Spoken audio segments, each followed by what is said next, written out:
I heard the president say, Google COVID test near me. So somebody isolating with COVID, I did that, and the appointments everywhere were completely jammed. So why is it that you guys were so unprepared for the need for testing after the holidays?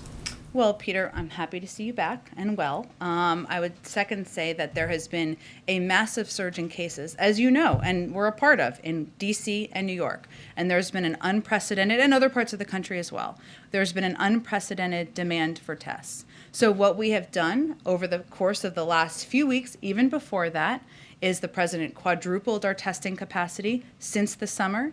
We opened 20,000 sites across the country, and we have also opened additional federal sites, including one in D.C. only recently. He's also provided, we've also in the process of sending 50 million tests out to community health centers and rural health centers. And now we're in the process of finalizing contracts for 500 million tests.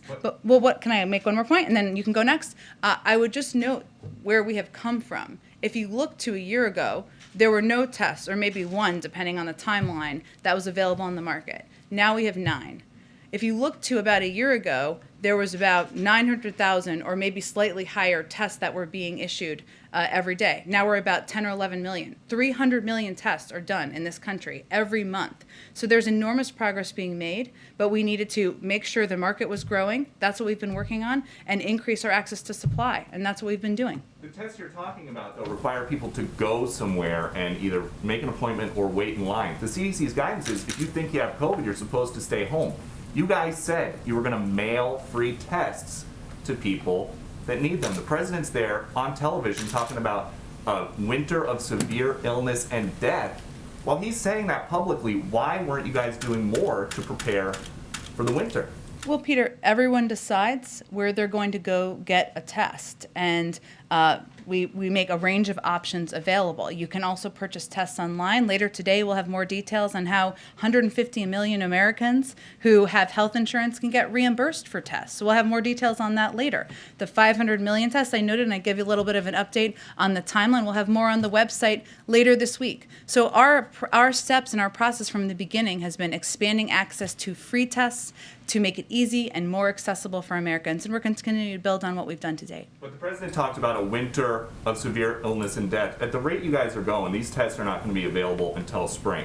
So will you admit that these free tests you guys promised are not going to be ready until after the Omicron surge? I think I gave an update earlier that we'll start to have tests out the door in the coming weeks very soon. Okay. And again, that's not the only place people can get tests. There are a range of ways people can get tests online. Again, you'll know more about how you can be reimbursed for those tests from here. Go to different sites. There are federal sites opening up all around the country. And we understand that you guys plan to rely on the Postal Service to send out these free tests whenever they're ready. But the Postal Service says they're going to have a staffing shortage because of your vaccine mandate. So would you pull back on the vaccine mandate if it meant getting people these free tests sooner?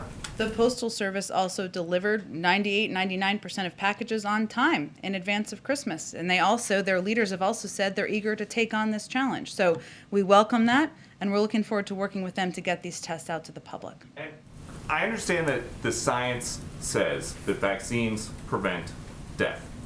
But I'm triple vaxxed, still got COVID. You're triple vaxxed, still got COVID. Why is the president still referring to this as a pandemic of the unvaccinated?